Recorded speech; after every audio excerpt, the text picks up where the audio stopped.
Chapter 6 The Mist of Time. As Ericsson rowed across the bay, the waves were rough, but his oar strokes were strong and steady. "So where do you live?" Jack asked, rocking from side to side. "Eric's Inlet." The boy nodded to a place between the steep hills where the sea flowed in. "Did people name it for your father?" said Annie. "No," said Ericsson. "My father named it for himself." "Does he work at one of the research stations?" Jack asked. Ericsson looked puzzled. "I mean, is he a scientist?" asked Jack. The boy shook his head. "He is a sailor," he said. "Ah, cool," said Jack. "I am a seafarer too," said Ericsson. "Soon I will sail away on my own." Annie laughed as if she thought he was kidding. Jack didn't know what to think. He liked Ericsson, but he couldn't figure him out. The boy's manner, his spear, and his outfit were really odd. And who says seafarer anymore? Jack wondered. Ericsson rowed through the choppy waters and into Eric's Inlet. The hills on either side of the narrow water passage sparkled with ice and snow.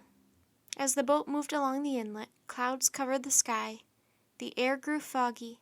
Soon it was hard to see where they were. Jack could hear seabirds cawing, but he couldn't see them. Icebergs drifted close to the rowboat. They looked like ghost ships. "Spooky," said Jack. "Yeah," Annie whispered, "but we're doing what our rhyme says to do. On a day that seems endless, with no dark of night, travel through fog, travel through light." "Right we are," said Jack, "but I still don't know what no dark of night means." Before Annie could answer, a bellowing noise came from up ahead. "What's that?" said Jack. The rowboat moved past a flat iceberg. Through the fog, a huge animal loomed into view. The creature was as big as a polar bear. It had 2 long tusks. "A walrus!" said Jack. The walrus had bushy whiskers, a broad head, and flippers. Its wrinkled skin was the color of cinnamon. "Hi, mister," said Annie with a laugh. "I didn't know walruses were so big." Ericsson rowed on. He steered the boat between sheets of floating ice.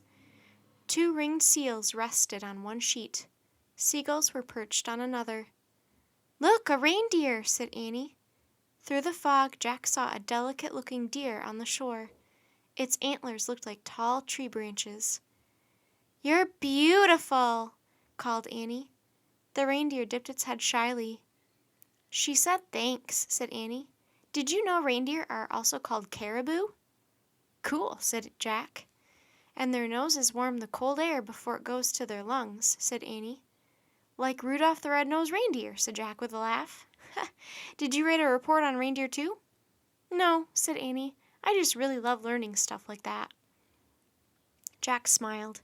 Annie knew more about animals than anyone. She could talk to them and hear them in special ways.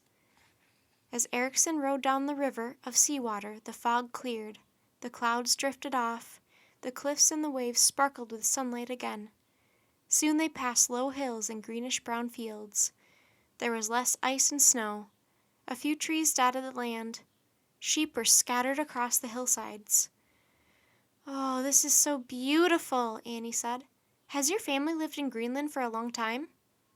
8 years, said Ericsson. "We began the voyage from Iceland with 25 ships, but 11 ships did not make it." "Are you serious?" said Jack. "Yes," said Ericsson. "That's so sad," said Annie. Jack was confused. What year was this?